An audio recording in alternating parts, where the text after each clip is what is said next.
Hello students, आज हम लोग डिस्कस करने वाले हैं म्यूटेशन के बारे में। और इस टॉपिक से काफ़ी क्वेश्चंस आपके एग्ज़ाम में पूछे जाते हैं, नीट के एग्ज़ाम में।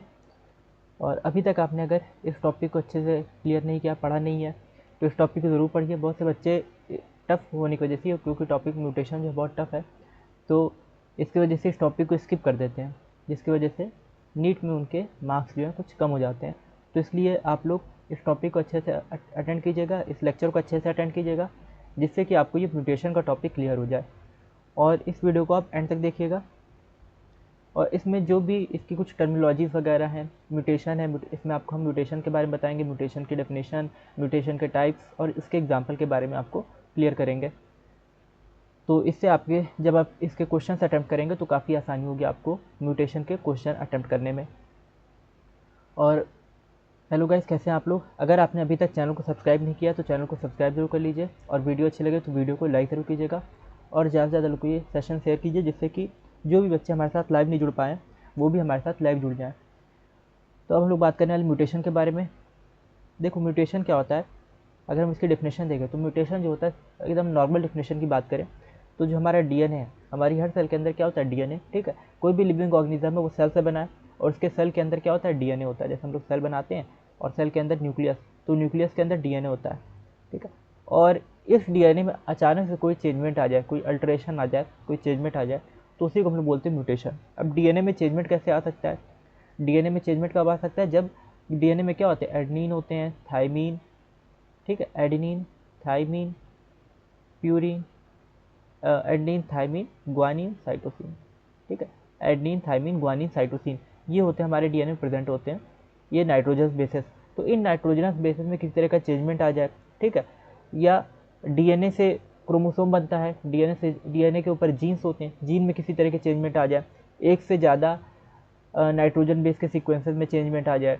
ठीक है, और डीएनए से जब क्रोमोसोम बनता है तो क्रोमोसोम में उसके किसी पार्ट में, उसके नंबर में चेंजमेंट आ जाए, अचानक से कोई चेंजमेंट, अल्ट्रेशन, तो इसी को हम लोग बोलते हैं म्यूटेशन। ठीक है, तो कोई भी अचानक से होने वाला बदलाव हमारे जेनेटिक मटेरियल में, डीएनए क्या है? Genetic material. तो हमारे जेनेटिक मटेरियल में कोई भी अचानक से होने वाला बदलाव, जिसकी वजह से क्या होता है? हमारे जीनोटाइप या फिनोटाइप पे इफेक्ट पड़ता है, ठीक है, असर पड़ता है।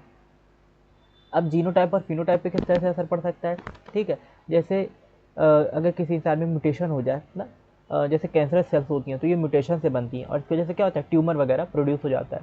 ठीक है, तो इस तरह का एक फिनोटाइप में चेंजमेंट आ रहा है। पहले उससे ट्यूमर नहीं था, स्वेलिंग नहीं थी, बाद में इंसान के जब कैंसर हो जाता है, ट्यूमर हो जाता है, स्वेलिंग हो जाती है। ठीक है, तो ये भी एक तरह का म्यूटेशन ही है, तो थोड़ी सी मॉर्फोलॉजी बदली हुई लगती है ना। इसी तरह से जीनोटाइप चेंजमेंट भी हो सकता है, उसके जीन्स भी चेंज हो जाते हैं, जैसे सिकल सेल एनीमिया में होता है। अभी हम लोग बात करेंगे सिकल सेल एनीमिया की, तो सिकल सेल एनीमिया में एचबीबी जीन जो होता है उसमें चेंजमेंट हो जाता है। ठीक है, तो ये जो अचानक से चेंजमेंट हो रहा है किसी वजह से, कोई भी इसका कॉज हो सकता है, इसके बारे में देखेंगे कि म्यूटेशन का कॉज क्या क्या होता है। ठीक है, तो कोई भी अचानक से होने वाला चेंजमेंट जीन में या डीएनए में, इसी को हम लोग बोलते हैं म्यूटेशन। ठीक है, आई होप इतना क्लियर हुआ होगा। इतना अगर आपको क्लियर हुआ तो कमेंट में यस जरूर लिखें कि हाँ इतना आपको क्लियर है। ठीक है, तो यहाँ पे इसकी डेफिनेशन अभी हमने देखी कि म्यूटेशन क्या होता है। जीन में कोई भी चेंजमेंट जो अचानक से होता है उसको हम लोग म्यूटेशन बोलते हैं। इसको हम लोग कह सकते हैं कि a phenomena which results in alteration of DNA sequences. ठीक है, तो डीएनए सीक्वेंसेस में इससे अल्टरेशन हो सकता है। डीएनए सीक्वेंसेस मतलब डीएनए के एडेनिन, थाइमिन, ग्वानिन, साइटोसिन, जो प्यूरिन और पिरिमिडीन है, इनमें चेंजमेंट हो जाए, या एक से ज़्यादा नाइट्रोजनस बेसिस के जो पेयर होते हैं इनमें चेंजमेंट हो जाए। ठीक है, और इसकी वजह से क्या होता है? Consequently result in changes in the genotype and phenotype. तो इसकी वजह से जीनोटाइप और फिनोटाइप में अगर चेंजमेंट हो जाए, ठीक है, ऑर्गेनिज्म के, तो जब ऑर्गेनिज्म के जीनोटाइप और फिनोटाइप में चेंजमेंट हो जाएगा ना, यानी उसके जीन्स जो हैं वो बदल जाएंगे, और वो ऊपर से उसकी मॉर्फोलॉजी बदली हुई दिखेगी। जैसे जैसे वो कैंसर हो जाता है, ट्यूमर हो जाता है, तो उसमें ट्यूमर अपीयर हो जाता है। ठीक है, तो वो एक क्लस्टर ऑफ मास दिखता रहता है, क्लस्टर ऑफ सेल्स दिखता है। तो इसीलिए इसमें फिनोटाइप भी चेंजमेंट हो सकते हैं और जीनोटाइप भी हो सकते हैं। ठीक, अब म्यूटेशन के बाद हम लोग बात करते हैं यहाँ पे कि म्यूटेशन क्या होता है। इससे वेरिएशंस होती हैं डीएनए में। म्यूटेशन से क्या होती है? वेरिएशन। हमने पहले इससे पढ़ा था कि रिकॉम्बिनेशन होता है, तो रिकॉम्बिनेशन से भी डीएनए में वेरिएशन होती है। ठीक है, लेकिन अभी हम लोग जब म्यूटेशन पढ़ रहे हैं तो म्यूटेशन भी क्या करता है? डीएनए में वेरिएशन कॉज करता है, और इसकी वजह से फर्दर इवोल्यूशन क्रिएट हो सकता है। ठीक है, लेकिन म्यूटेशन जो इसकी वजह से क्या हो रहा है, डीएनए में वेरिएशन। अब डीएनए में जो वेरिएशन होता है वो हार्मफुल भी हो सकता है, ठीक है। तो जब हार्मफुल होगा तो कोई ना कोई डिसीज़ क्रिएट कर देता है। तो यहाँ पे हम लोग इससे यहाँ पे क्या पढ़ने वाले हैं अभी, डीएनए की बेसिक डेफिनेशन और डीएनए के टाइप और उससे कौन कौन सी डिसीजेज रिलेटेड है, ठीक है। ये चीज़ हम लोग यहाँ पे समझेंगे। तो डीएनए से एक तो वेरिएशन क्रिएट हो रही है, इसके बाद क्या है, वन डीएनए हेलिक्स। अब देखो इसमें बताया गया है ना कि डीएनए हेलिक्स जो है, डीएनए ही क्या करता है, क्रोमेटिड बनाता है, ठीक है। डीएनए पहले कंडेंस होगा, क्रोमेटिड नेटवर्क बनाएगा, आपने सोलेनॉइड मॉडल वगैरह क्लास 11 पढ़ा हुआ है, ठीक है। तो डीएनए कंडेंस होता है हिस्टोन प्रोटीन से, तो क्या बनाता है, सोलेनॉइड बनाता है। और फिर सोलेनॉइड जो है वो कंडेंस होता है, जैसे डीएनए है तो डीएनए जो है वो कंडेंस होता है और वो क्लस्टर बना लेता है सोलेनाइड के, इस तरह से, ठीक है। न्यूक्लियोसोम के क्लस्टर बना लेता है जिसको बोलते हैं सोलेनाइड। और सोलेनाइड जो है ये फिर मिलकर क्या बना देता है, क्रोमेटिन नेटवर्क। और क्रोमेटिन नेटवर्क मिलकर क्या बना देता है, क्रोमोसोम, ठीक है। तो क्रोमेटिन नेटवर्क मिलकर क्या बना देता है, क्रोमोसोम बना देता है। ये क्रोमोसोम है, ये जो है ये क्रोमोसोम है, ठीक है। तो पहले क्या था, डीएनए, ये था डीएनए, ठीक है। और इसमें नाइट्रोजनस बेस पेयर्स वगैरह है, ठीक है। तो डीएनए मिलकर क्या बनाया, न्यूक्लियोसोम। और न्यूक्लियोसोम का जो गुच्छा बना वो क्या बना दिया, सोलेनॉइड। सोलेनॉइड से फिर क्रोमेटिन नेटवर्क बनता है और क्रोमेटिन नेटवर्क से फिर क्या बन जाता है, क्रोमोसोम बन जाता है, ठीक है। तो डीएनए में अगर किसी तरह का चेंजमेंट होगा, डीएनए में अगर किसी तरह का चेंजमेंट होगा तो इसकी वजह से क्या होगा, डीएनए में चेंजमेंट की वजह से जो क्रोमोसोम बनेगा वो भी अल्टर्ड क्रोमोसोम बनेगा, ठीक है, बिगड़ा हुआ क्रोमोसोम बनेगा। और डीएनए पे ही जीन होते हैं, ठीक है, या क्रोमोसोम पे जीन होते हैं। तो जब इसमें चेंजमेंट होगा डीएनए में या क्रोमोसोम में किसी तरह का चेंजमेंट होगा तो जीन में भी चेंजमेंट हो जाएगा। तो ये सब चीज़ें आपस में लिंक होती हैं, ठीक है। One DNA helix run continuously, ठीक है। एक डीएनए हेलिक्स जो है ये कंटिन्यूसली रन करता रहता है, one and two the other in each chromatid, ठीक है। तो क्रोमेटिड में इसकी रिपीटेशन होती रहती है जिसकी वजह से ये कंडेंस होकर सुपर क्वाइल्ड होकर क्रोमोसोम बनाता है, ठीक है। हाईली सुपर क्वाइल्ड फॉर्म में क्रोमोसोम बनाता है। अब यहाँ पे चांसेस है कि कोई क्रोमोसोम कोई जो इसका सीक्वेंस है, ठीक है, इसमें एडनिन, थायमिन, ग्वानिन, साइटोसिन, ठीक है, उसमें किसी तरह का लॉस हो जाए, ठीक है, वो डिलीट हो जाए वो चीज़, ठीक है, या और जुड़ जाए, जैसे एडनिन था वो हट गया, सिर्फ थायमिन, ग्वानिन, साइटोसिन बचा।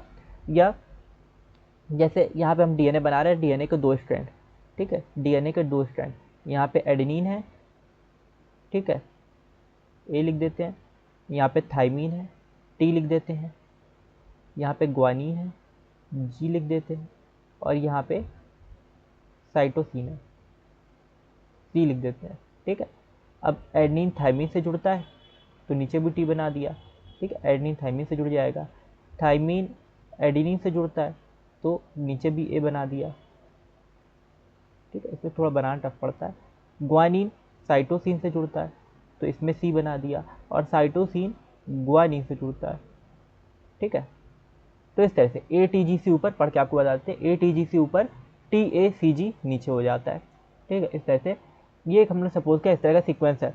तो अब इस सीक्वेंस में से अगर क्या हो जाए, ए टी जी सी ऊपर क्या है, ए टी जी और सी है, तो इस सीक्वेंस में से अगर क्या हो जाए कि टी ए सी नीचे क्या है, टी ए सी जी, तो मान लो यहाँ पे जी अगर हट जाए, जी अगर हट जाए तो क्या बचेगा, तो ये ग्वानिन हट जाएगा तो साइटोसिन भी हट जाएगा, ठीक है। न्यूक्लियोटाइड जब ये कोई डिलीट होगा, हटेगा, डिलीट का मतलब क्या, हटना, रिमूव होगा, ठीक है, किसी वजह से ये रिमूव हो सकता है, कोई भी इसका कॉज हो सकता है, ठीक है। तो जब ये रिमूव होगा तो इसके साथ साथ क्या होगा, साइटोसिन भी रिमूव हो जाएगा, तो ये सिर्फ क्या बच जाएगा, ये क्या बच जाएगा, सिर्फ बच जाएगा, यहाँ पे बना देते हैं इस तरह से, ऊपर बच जाएगा ए टी, ठीक है, और सी, और नीचे क्या बच जाएगा, टी ए, और अभी आगे डायग्राम में अच्छे से आपको दिखाएंगे चीज़ें, ठीक है, अभी ऐसे लिख के बता रहे हैं, आगे डायग्राम में भी दिखाएंगे। तो देखो पहले 4 सीक्वेंस थे, अब 3 हो गए, ठीक है। तो ये क्या हो गया, एक क्रोमोसोम में चेंजमेंट हो गया, पहले क्या था, ए टी जी सी था, टी ए सी जी नीचे था, लेकिन ऊपर से जी जब हटा तो जी के साथ सी भी हट गया, ठीक है। तो ये क्या हो गया, A T C T A सी, तो इसको बोलते हैं डिलीशन, ठीक है। तो डिलीशन हो गया ना, डिलीशन से क्या होगा, इससे भी म्यूटेशन हो सकता है, बदलाव आ सकते हैं, ठीक है। अब वो हार्मफुल भी हो सकते हैं और हो सकता है कोई उसमें हार्मफुल ना भी हो, तो किसी भी तरह के बदलाव हो सकते हैं, ठीक है। और मान लो अब क्या हुआ कि यहाँ पे एक और सी आ गया इंसर्शन का, यहाँ पे अब इंसर्शन आपको बता रहे हैं। डिलीशन आई होप क्लियर हुआ होगा आपको। डिलीशन अगर क्लियर हुआ तो कमेंट में यस लिखिएगा। अब आपको बता रहे हैं इंसर्शन के बारे में कि इंसर्शन क्या होता है। यहाँ पे साइटोसिन मान लो आ गया, एक मिनट, ATC और ये CAG होगा ना नीचे, यहाँ पे G होगा, ठीक है। तो जब एक साइटोसिन और आ गया तो यहाँ पे एक ग्वानिन और आ जाएगा, ठीक है। तो इसको बोलते हैं इंसर्शन। क्या बोलते हैं? इंसर्शन। इंसर्शन में क्या होता है कि जब एक बेस सीक्वेंस आ गया, मान लो यहाँ पे C और आ गया, तो इसके साथ G भी आके जुड़ जाएगा, पेयर, क्योंकि पेयर पेयर में होते हैं ना। तो ये क्या हो गया? इंसर्शन हो गया ना।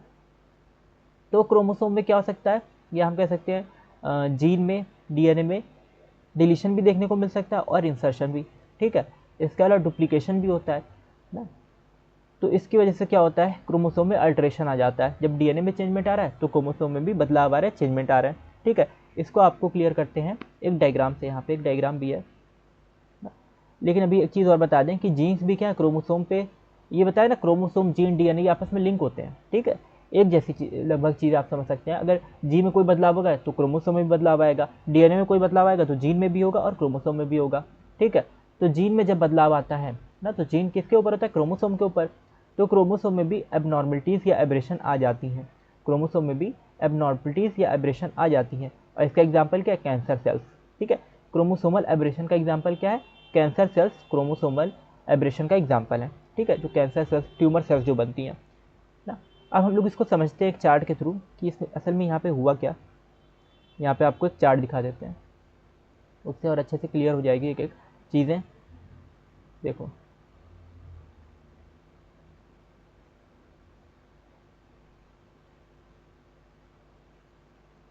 ये है जीन म्यूटेशन हम लोग देख रहे हैं, ठीक है। तो यहाँ पे हम लोग बात कर रहे हैं इंसर्शन, जिसको एडिशन भी बोलते हैं, और डिलीशन, ये सब फ्रेम शिफ्ट म्यूटेशन में आता है। इसकी वजह से फ्रेम शिफ्ट भी हो सकता है, ठीक है। इसकी वजह से क्या हो सकता है? फ्रेम शिफ्टिंग भी हो सकती है ना। तो फ्रेम शिफ्ट म्यूटेशन में ही आता है एडिशन। और इसके अलावा पॉइंट म्यूटेशन भी होता है। जब एक भी नाइट्रोजन बेस सीक्वेंस में चेंजमेंट आता है तो उसको हम लोग बोलते हैं पॉइंट म्यूटेशन, ठीक है। इसको हम लोग क्या बोलते हैं? पॉइंट म्यूटेशन, एक बेस सीक्वेंस में जब चेंजमेंट आता है। और इसके अलावा क्या होता है? इसके अलावा हमारे पास क्या होता है? Frame shift mutation. Frame shift mutation में क्या होता है? एक से ज़्यादा base sequence, frame shift mutation में जब एक बेस सीक्वेंस में चेंजमेंट आया तो उसकी वजह से एडिशन और डिलीशन देखने को मिलेगा, ठीक है।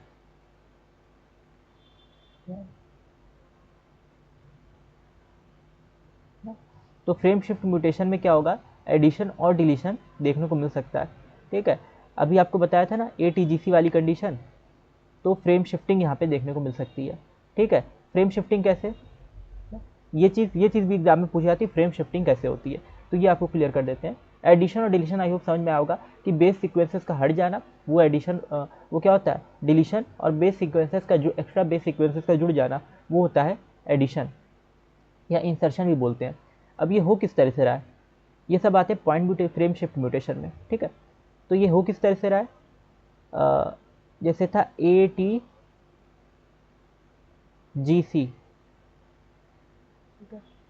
ये आपको इसको टाइम लग सकता है इसमें करने में ना, तो उसके थ्रू बता देते हैं। एक मिनट बस, इसमें टाइम लग सकता है ना काफ़ी। एक और डायग्राम है इसमें,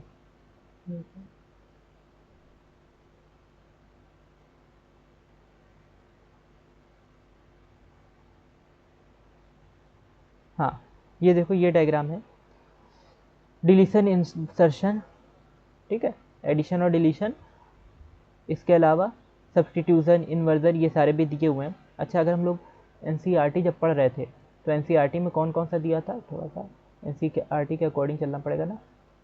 तो इसमें कौन कौन सा दिया था अगर हम लोग देखें, देखो इंसर्शन, डुप्लीकेशन, डिलीशन दिया हुआ था, ठीक है। डुप्लीकेशन भी अभी बताएंगे, पहले ये क्लियर कर देते हैं, ठीक है। तो ये म्यूटेशंस कुछ दी हुई है यहाँ पे, सब्सटीट्यूशन, डिलीशन, इंसर्शन और इन्वर्जन, ठीक है। कौन कौन सी है? सब्सटीट्यूशन है, डिलीशन है, इंसर्शन है और इन्वर्जन है, ठीक है। तो सब्सटीट्यूशन क्या होगा कि यहाँ पे अगर ध्यान दें हम लोग तो 3 बेस पेयर ऊपर थे, ठीक है। 3 बेस पेयर ऊपर थे और 3 नीचे थे ना। ये 3 जो हैं ये क्या हो गए? हट गए, तो इसको बोलेंगे सब्सटीट्यूशन, ठीक है। और इनकी जगह कोई दूसरे बेस पेयर से आ गए। ठीक है। तो हम लोग यहाँ पे बात कर रहे हैं डिलीशन और इंसर्शन की।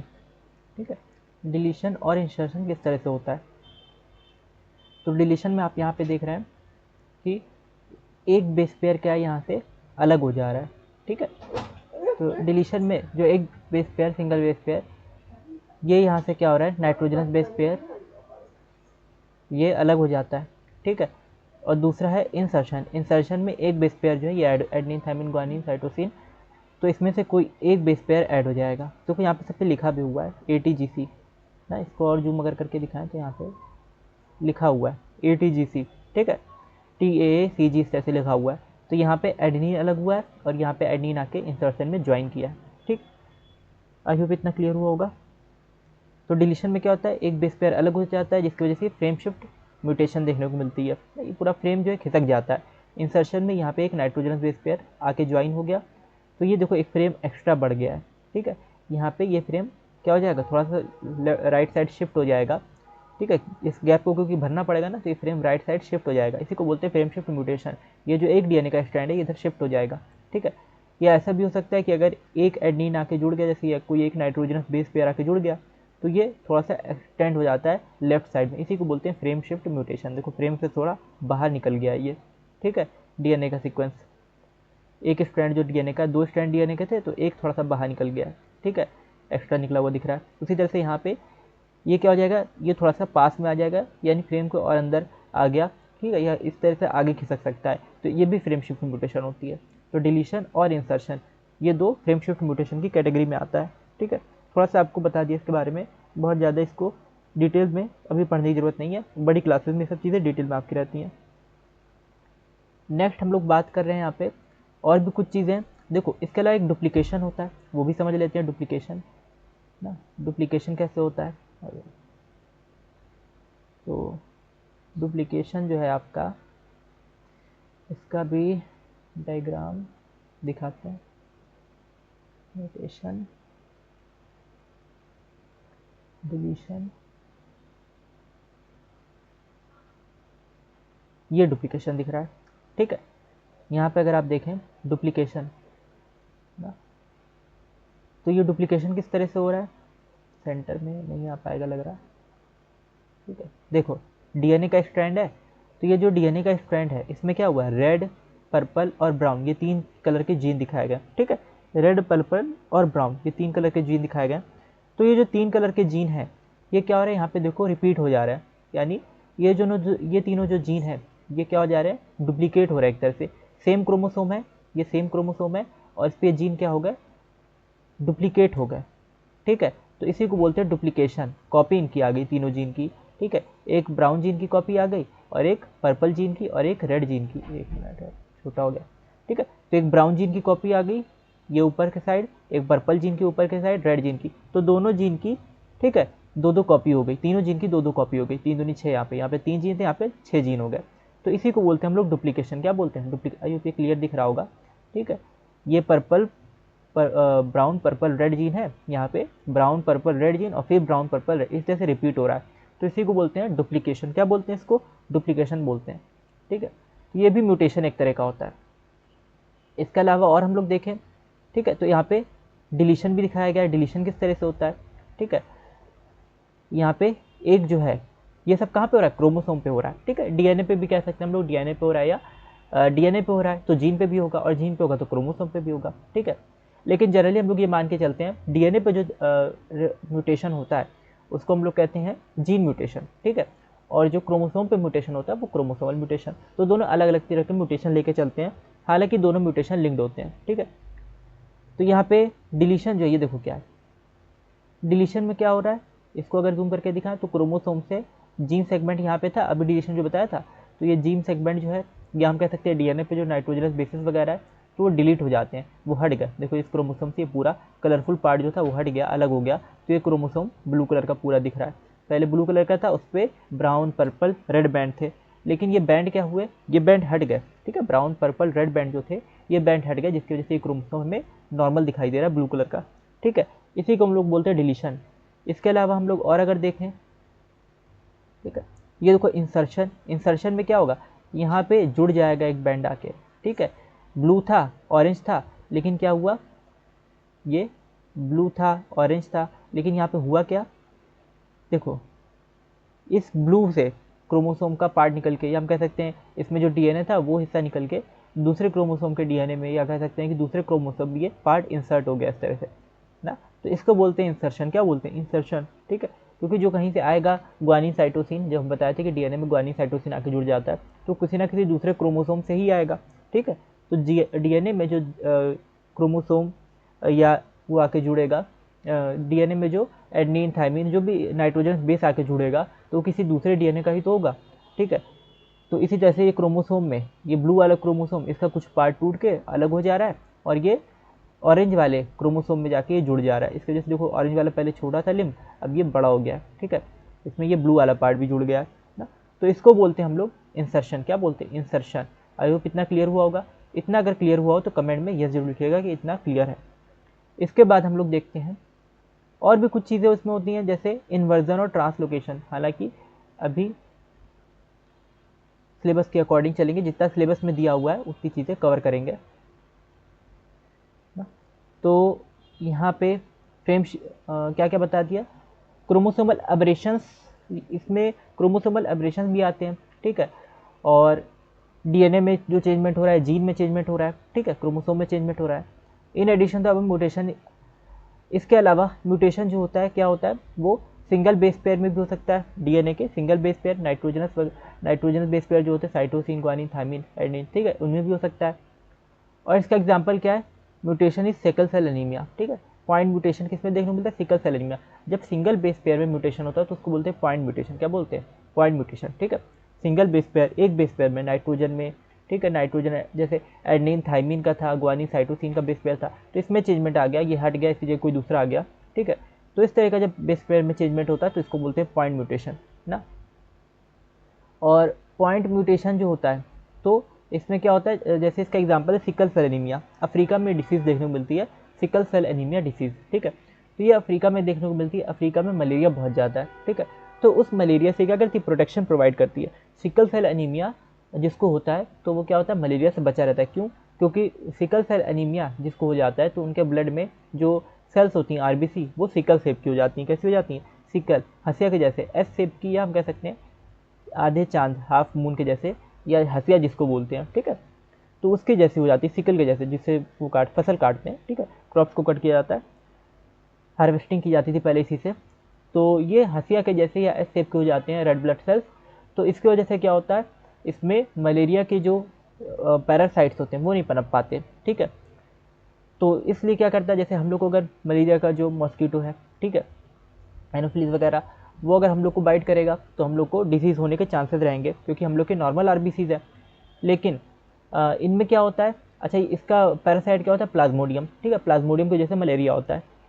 लेकिन अगर ये अफ्रीका के जो लोग हैं जिनको सिकल सेल एनीमिया है, तो अगर उनको जो मॉस्किटो बाइट करेगा जिसके अंदर प्लाज्मोडियम पैरासाइट होगा, तो प्लाज्मोडियम पैरासाइट उनके ब्लड में पनप नहीं पाएगा, ठीक है। हम लोग के ब्लड में तो पनप सकता है, क्योंकि हम लोग का क्या है, आरबीसी, ठीक है, जो है नॉर्मल है, तो उसको सफिशिएंट अमाउंट में प्रोटीन वगैरह मिल जाता है, ऑक्सीजन मिल जाती है। लेकिन सिकल सेल एनीमिया जिसको होता है उसके आरबीसी जो होते हैं वो एबनॉर्मल होते हैं। वो आरबीसी सिकल सेल के एस शेप के होते हैं, उसमें प्रॉपर ऑक्सीजन नहीं होती, उसमें जो है प्रोटीन भी जो है क्या रहता है, अल्टर्ड फॉर्म में रहता है। तो इसकी वजह से उसके अंदर वो ग्रोथ नहीं कर पाते हैं, ठीक है। तो ये सिकल सेल एनीमिया ये भी किस वजह से होती है, पॉइंट म्यूटेशन या म्यूटेशन की वजह से होती है। और ये एक तरह से मलेरिया के अगेंस्ट प्रोटेक्शन देती है, ठीक है। अफ्रीका के लोगों में ये चीज़ ज़्यादा देखने को मिलती है। आई होप इतना क्लियर हुआ होगा। इतना अगर क्लियर हुआ तो कमेंट में यस जरूर लिखेगा। अब बात करते हैं सिकल सेल एनीमिया होती कैसे है। तो सिकल सेल एनीमिया जो होती है, हमारे ब्लड में जो क्रोमोसोम होता है, ठीक है, HBB जीन जो होता है, ठीक है, क्रोमोसोम नंबर 11 पे, क्रोमोसोम नंबर 11 पे जो HBB जीन होता है, ठीक है, उस HBB जीन में ग्लूटामिक एसिड होता है, जिसकी जगह क्या आ जाता है, वेलिन आ जाता है, ठीक है। तो ये अमीनो एसिड में चेंजमेंट की वजह से यहाँ पे कुछ बेस पेयर्स का चेंजमेंट होता है, जिसकी वजह से अमीनो एसिड के सीक्वेंस बदल जाते हैं, ठीक है। क्या बदल जाते हैं कि ग्लूटामिक एसिड, GA लिख देते हैं, GA ग्लूटामिक एसिड, इसकी जगह क्या आ जाता है, वेलिन। ग्लूटामिक एसिड आपने पढ़ा एक अमीनो एसिड होता है, क्लास 11 में बायोमोलिक्यूल जब आप पढ़ रहे थे तो वहाँ पे आपने पढ़ा कि ग्लूटामिक एसिड एक क्या अमीनो एसिड है, और इसकी जगह क्या आ जाता है, जब हम सिकल सेल एनीमिया की बात करते हैं तो ग्लूटामिक एसिड की जगह वेलिन आ जाता है, ठीक है, जिसकी वजह से सिकल सेल एनीमिया हो जाती है। अब ये ग्लूटामिक एसिड की जगह वेलिन आया, तो ये किस क्रोमोसोम पर रहा? क्रोमोसोम में कुछ चीज़ आपको याद रखनी है, क्रोमोसोम 11 पे HBB जीन पे, ठीक है, क्रोमोसोम नंबर 11, और यहाँ पे लिख देते हैं क्रोमोसोम भी बना दिए 11, और HBB जीन, यहाँ पे एक जीन होगा जिसको बोलते हैं हम लोग HBB जीन। तो इस HBB जीन में क्या हो रहा है? ग्लूटामिक एसिड की जगह वेलिन आ रहा है, ठीक है, क्रोमोसोम क्या 11, उस पर क्रोमोसोम पे HBB जीन, और इसमें क्या आ रहा है? ग्लूटामिक एसिड की जगह वेलिन आ रहा है, ठीक है ना, ये 11 है, और इसमें ग्लूटामिक एसिड की जगह वेलिन आ जा रहा है, जिस वजह से सिकल सेल एनीमिया हो जा रही है। और सिकल सेल एनीमिया में क्या होता है? जो आरबीसीज होती हैं सिकल शेप की, हंसिया के जैसी हो जाती हैं, एस शेप की हो जाती हैं, जिसकी वजह से प्रॉपर ऑक्सीजन का सप्लाई नहीं हो पाता, ठीक है, और लोगों को पेनफुल सिचुएशन इसमें क्रिएट हो जाती है, जो भी जिसको भी डिसीज़ होती है सिकल सेल एनीमिया, तो पेनफुल सिचुएशन रहती है, ठीक है, ऑक्सीजन वगैरह सही से सप्लाई नहीं हो पाती, तो इस वजह से रेस्पिरेशन में प्रॉब्लम होती है। लेकिन जिन लोगों को नॉर्मल सिकल सेल एनीमिया होता है, ठीक है, तो वो लोग सर्वाइव कर लेते हैं, और जिनको ज़्यादा सीरियस कंडीशन होती है तो उनको फिर प्रॉब्लम हो सकती है। लेकिन ये क्या है, ये मलेरिया के अगेंस्ट आपको प्रोटेक्शन प्रोवाइड करती है। अब यहाँ पे देखते हैं इसको ना कि इसमें क्या है, एक और चीज़,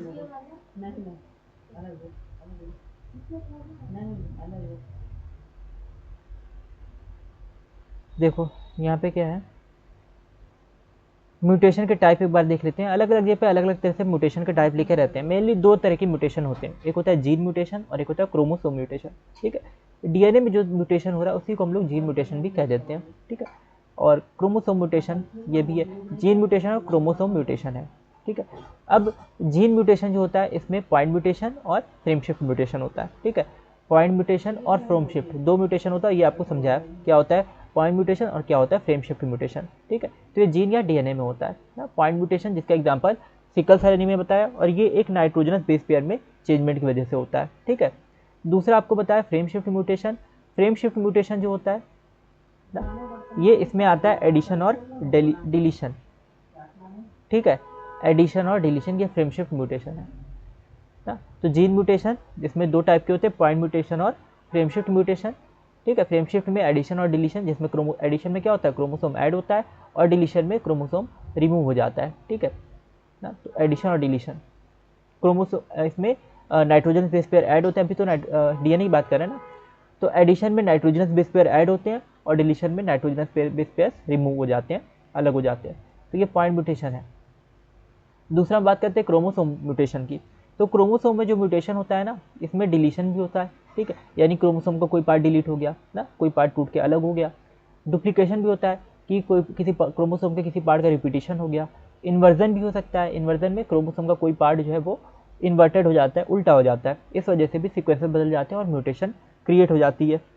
या ट्रांसलोकेशन भी हो सकता है। ट्रांसलोकेशन में क्या होता है, एक क्रोमोसोम का जो पार्ट था वो दूसरे क्रोमोसोम पे चला जाए, ठीक है, तो इसको बोलते हैं ट्रांसलोकेशन।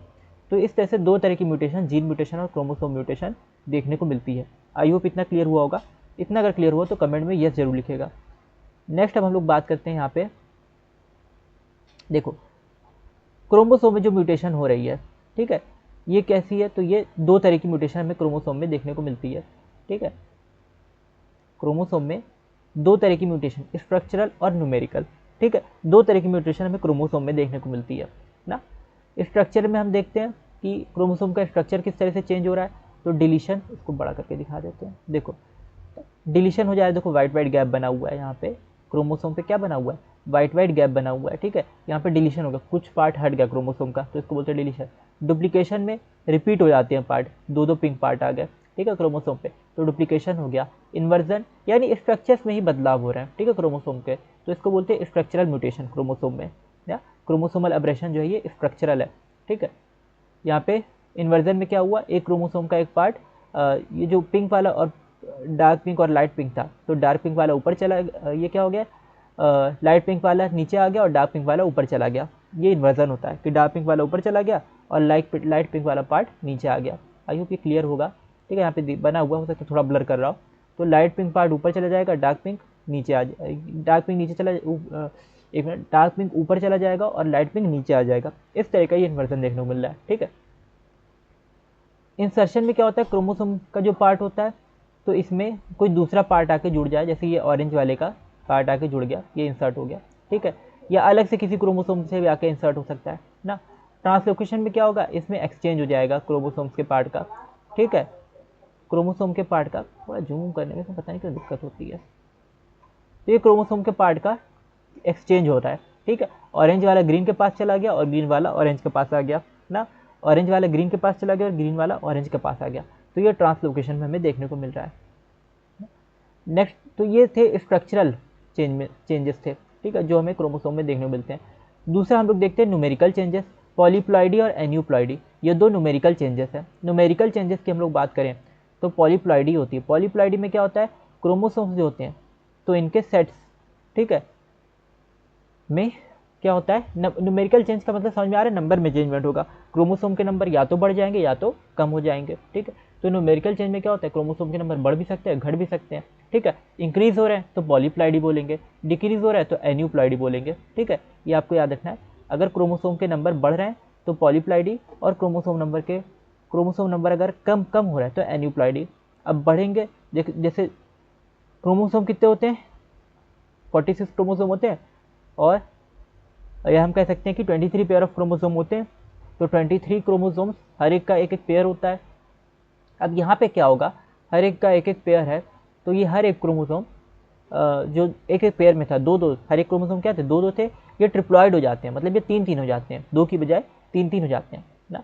हम लोग बोलते हैं 23 पेयर ऑफ क्रोमोसोम्स हैं, और टोटल की बात करें तो 46 हैं ना, 23 जोड़ी क्रोमोसोम और 46 टोटल, कुल क्रोमोसोम 46 हैं। लेकिन ये हुआ क्या, पॉलीप्लॉइडी में क्रोमोसोम बढ़ जाते हैं, ठीक है। तो अगर क्रोमोसोम बढ़ गए, हर एक पेयर पे एक एक क्रोमोसोम बढ़ने लगता है किसी एक पर्टिकुलर नंबर पे। जैसे हम लोग बात करते हैं डाउन सिंड्रोम की, ठीक है, तो वहाँ पे क्या होता है, ट्राइसोमी हो जाती है 21st क्रोमोसोम पे, ट्राइसोमी ना। जैसे ये 21st क्रोमोसोम है, यहाँ पे 3 क्रोमोसोम आ जाते हैं, 2 की बजाय 3 हो जाते हैं, तो इसी को बोलते हैं क्रोमोसोम का क्या हो गया, पॉलीप्लॉइडिस को बोलते हैं, ठीक है, यानी क्रोमोसोम के नंबर का बढ़ जाना। तो डाउन सिंड्रोम जैसी समस्या आ जाती है। डाउन सिंड्रोम में क्या होता है, इसको मंगोलियन डिसऑर्डर भी बोलते हैं, मंगोलिज्म। इसमें इसका इंसान का जो दिमाग होता है वो थोड़ा सा कम डेवलप रहता है, ठीक है। तो बड़ा जो रहेगा, कोई इंडिविजुअल है, कोई इंसान है, वो अगर एडल्ट भी होता है तो भी वो बच्चों की तरह बिहेव करता रहता है, ठीक है। या कोई बच्चा भी रहता है तो अब नॉर्मल बिहेव करता रहता है, ठीक है। तो इसको मंगोलियन डिसऑर्डर भी कहा जाता है, पॉलीप्लॉइडी को। तो इसमें क्या होता है डाउन सिंड्रोम को, तो ये डाउन सिंड्रोम पॉलीप्लॉइडी में ही आता है। पॉलीप्लॉइडी में क्या हुआ कि कोई एक पर्टिकुलर सेट जो क्रोमोसोम का होता है वो 2 के बजाय 3 हो जाता है, ठीक है। वैसे तो सेट क्या होते हैं क्रोमोसोम के, हर एक सेट जो होते हैं क्रोमोसोम के 2 2 के होते हैं, लेकिन पॉलीप्लॉइडी में 2 के बजाय 3 क्रोमोसोम हो जाएंगे, ठीक है। तो ये आपको याद रखना है। इसको बोलते हैं पॉलीप्लॉइड, जिसका एग्जाम्पल ट्राइपॉड यहाँ पे दिया हुआ है। एन्यूप्लॉइडी में क्या होता है, इसमें क्रोमोसोम नंबर कम हो सकते हैं, ठीक है। अच्छा, ये जो एन्यूप्लॉइडी और पॉलीप्लॉइडी थी ना, यहाँ पे डाउन सिंड्रोम की कंडीशन जो आएगी ना, वो ट्राइसोमी, यहाँ पे देखो, यहाँ पे हो रही है ट्राइसोमी ना, इसको ट्राइसोमी बोलते हैं। तो ये है एन्यूप्लॉइडी में असल में डाउन सिंड्रोम की कंडीशन आ रही है, ठीक है।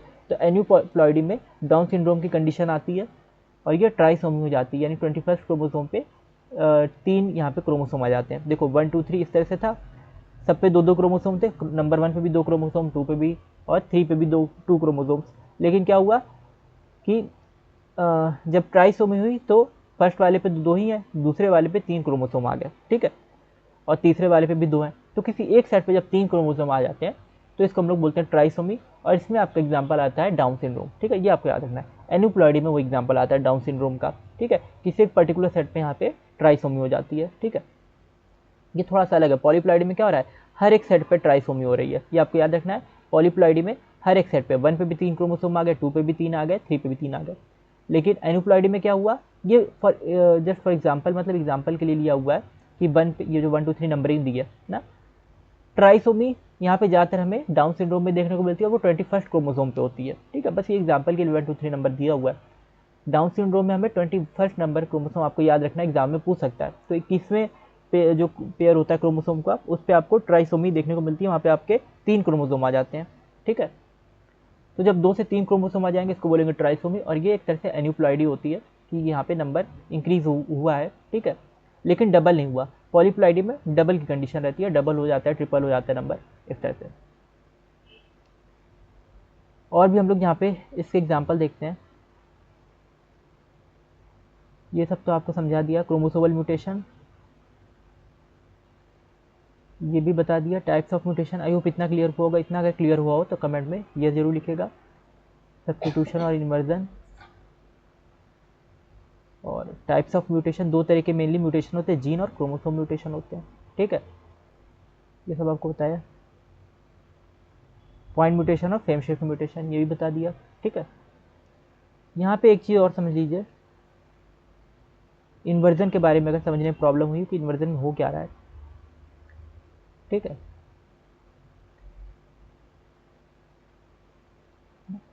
तो देखो ये इन्वर्जन का कॉन्सेप्ट समझ में आएगा। क्या हो रहा है यहाँ पे, हट क्यों रहा है ये।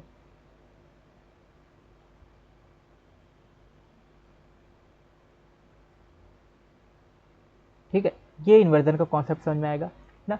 इन्वर्जन में क्या होता है, ये रेड वाला आगे आगे क्रोमोसोम, येलो वाला अपनी जगह पे, देखो नीचे क्या था, ब्लू वाला पहले था। ठीक है, येलो वाला बीच में था, रेड वाला बाद में था। इन्वर्जन हुआ तो क्या हुआ, रेड वाला पहले आ गया, येलो वाला बीच में और ब्लू वाला किनारे आ गया। ठीक है ना, इधर राइट साइड में चला गया, तो ये उल्टा हो गया। नीचे ब्लू लेफ्ट साइड में था और रेड जो था राइट साइड में, और ऊपर क्या हुआ कि रेड लेफ्ट साइड में आ गया और ब्लू राइट साइड में हो गया। तो इसे बोलते हैं इन्वर्जन। जब क्या होता है कि क्रोमोसोम में या डीएनए में जब क्या हो जाए कि जनरली इन्वर्जन जो होता है ना क्रोमोसोम में होता है। ठीक है, तो इन्वर्जन में क्या होगा कि जब क्रोमोसोम का जो सीक्वेंसेस है वो उल्टे हो जाए, ठीक है, उनमें इन्वर्जन आ जाए, तो इसी को बोलते हैं इन्वर्जन। इन्वर्टेड हो जाते हैं क्रोमोसोम को जो स्ट्रक्चर है उल्टा हो जाता है। ठीक, यहाँ पे सब्स्टिट्यूशन में तो चेंजमेंट हो रहा है, ये येलो ग्रीन और रेड था, ये ब्लू येलो और ब्लू से चेंज हो गया। ठीक है, रिप्लेस हो गया ना, तो इसी को बोलते हैं सब्स्टिट्यूशन। जब क्रोमोसोम क्या हो जाए, रिप्लेस हो जाते, क्रोमोसोम का कोई एक पार्ट रिप्लेस हो जाता है। आई होप इतना क्लियर हुआ होगा। और नेक्स्ट अब हम लोग बात कर रहे हैं यहाँ पे म्यूटेशन के बारे में। हमने पूरा अच्छे समझ लिया एक एक चीज़, म्यूटेशन क्या होता है, डिलीशन इनर्शन समझ लिया और फ्रेम शिफ्ट म्यूटेशन समझ लिया ना। अब नेक्स्ट हम लोग यहाँ पे देखेंगे कि केमिकल और फिजिकल फैक्टर्स होते हैं जिसकी वजह से म्यूटेशन देखने को मिलता है, और इनको हम म्यूटाजेंस भी बोलते हैं। ठीक है, तो कुछ फिजिकल और केमिकल फैक्टर्स होते हैं जो म्यूटेशन कॉज करते हैं। अभी तक तो हम लोग पढ़ रहे थे म्यूटेशन क्या होता है। ठीक है, म्यूटेशन के एग्जाम्पल क्या है, म्यूटेशन के टाइप्स क्या है। ठीक है, अब हम लोग पढ़ते हैं कि म्यूटेशन जो होता है तो ये किसकी वजह से होता है, म्यूटाजेंस ना। तो इसके कुछ कॉजेज होते हैं, physical causes, biological causes, chemical causes. जैसे यूवी रेडिएशन होती हैं, तो यूवी रेडिएशन क्या होती है, फिजिकल कॉजेज होती हैं जो म्यूटेशन में चेंजमेंट, डीएनए वगैरह में या जीन में, क्रोमोसोम में चेंजमेंट कराती हैं जिसकी वजह से म्यूटेशन होता है। ठीक है, तो यूवी रेडिएशन की वजह से स्किन कैंसर वगैरह होने की प्रॉब्लम रहती है। इसीलिए क्या कहा जाता है कि ओजोन जो होती है, ओजोन क्या करती है, हमारी अर्थ के चारों ओजोन लेयर है, तो ये ओजोन लेयर क्या करती है, सन रेज को आने से, यूवी सन रेज में जो यूवी रेज होती हैं, ठीक है, जो सनलाइट में जो यूवी रेज होती हैं उनको आने से रोकती हैं। अगर ओजोन लेयर नहीं होगी या ओजोन लेयर डिप्लीशन जैसे बहुत ज़्यादा होगा तो क्या होगी, सन रेज की जो यूवी लाइट है, यूवी रेज है, सनलाइट की जो यूवी रेज हैं वो हम तक पहुंच जाएंगी, हमारी स्किन पे जब पड़ेंगी तो स्किन कैंसर होने की पॉसिबिलिटी बढ़ जाएगी। ठीक है, तो इसलिए क्या होता है कि ओजोन के डिप्लीशन को रोकने पे फोकस किया जाता है। ठीक है, और बहुत सारी ऑर्गेनाइजेशन वगैरह बनाई जाती है, कैंपेन वगैरह चलाए जाते हैं जिससे कि लोगों को अवेयर किया जाता है कि पोल्यूशन वगैरह कम करें ताकि ओजोन का जो है डिप्लीशन कम हो। ओजोन का डिप्लीशन कैसे होता है, जो फ्रिज में जो गैसेस बनती हैं ना, क्लोरीन रेडिकल जनरली जो होते हैं, क्लोरीन रेडिकल्स क्लोरोफ्लोरोकार्बन बोलते हैं, फ्रिज से, एसी से, व्हीकल वगैरह से, इन सब से जो गैसेस निकलती हैं ये क्या करती हैं, ओजोन को डिप्लीट करती हैं। तो जिसकी वजह से सनलाइट से जो यूवी रेज है वो हम लोग तक आसानी से पहुंच जाती हैं और स्किन कैंसर कॉज करती हैं। तो skin cancer UV radiation cause करती हैं और ये एक तरह का फिजिकल म्यूटेशन है। नेक्स्ट हम लोग बात करते हैं टोबैको वगैरह जैसे लोग खाते हैं उसमें निकोटीन होता है, तो एक केमिकल म्यूटाजन की तरह काम करता है। ये सब म्यूटाजन है जो डीएनए या क्रोमोसोम या जीन में म्यूटेशन करा रहे हैं और इसकी वजह से म्यूटेशन हो रहा है, इसीलिए इनको म्यूटाजन कहते हैं, म्यूटेशन कॉजिंग एजेंट। ठीक है, तो म्यूटेशंस जब टोबैको जैसे लोग खाते हैं तो उसमें निकोटीन होता है, वो भी म्यूटेशन कॉज करता है सेल्स में। ठीक है, तो उसकी वजह से क्या होता है, कैंसर वगैरह प्रोड्यूस हो जाता है। ठीक है, तो यहाँ पे जो टोबैको ये क्या है, केमिकल म्यूटाजन है, यूवी रेडिएशन फिजिकल म्यूटाजन, और जो टोबैको लोग खाते हैं, ठीक है, तो टोबैको क्या हो गया, उसका निकोटीन क्या हो गया, केमिकल म्यूटाजन। ठीक है। इसी तरह से बायोलॉजिकल म्यूटेजन भी होते हैं, जैसे वायरस वगैरह हो गया, ठीक है। ये बायोलॉजिकल म्यूटेजन होते हैं। वायरस वगैरह भी कभी कभी म्यूटेशन कॉज कराते हैं, उनकी वजह से भी कैंसर या डिसीज़ होने की पॉसिबिलिटी होती है। तो अलग अलग तरह के म्यूटेजेंस होते हैं, ठीक है। आई होप ये म्यूटेशन चैप्टर आपको क्लियर हुआ होगा, ठीक है। और म्यूटेशन जो टॉपिक था ये आपको क्लियर हुआ होगा, ठीक है। और जो भी आपकी क्वेरी या डाउट रहती है आप कमेंट सेक्शन में पूछ सकते हैं। और आपने अगर अभी तक टेलीग्राम चैनल ज्वाइन नहीं किया तो हमारा टेलीग्राम चैनल जरूर ज्वाइन कर लीजिए। और टेलीग्राम चैनल पे आपको इसके नोट्स वगैरह प्रोवाइड किए जाएंगे हर एक चैप्टर के, तो टेलीग्राम चैनल जरूर ज्वाइन कर लीजिएगा। और वीडियो अच्छी लगी तो वीडियो को लाइक ज़रूर कीजिएगा और चैनल को सब्सक्राइब जरूर कीजिए, और ज़्यादा से ज़्यादा लोग को ये वीडियो शेयर कीजिए, जिससे जो लोग हमारे साथ लाइव नहीं जुड़ पाए थे वो इस रिकॉर्डिंग को भी देख लें, ठीक है। Thank you for watching. मिलते हैं अगली वीडियो में।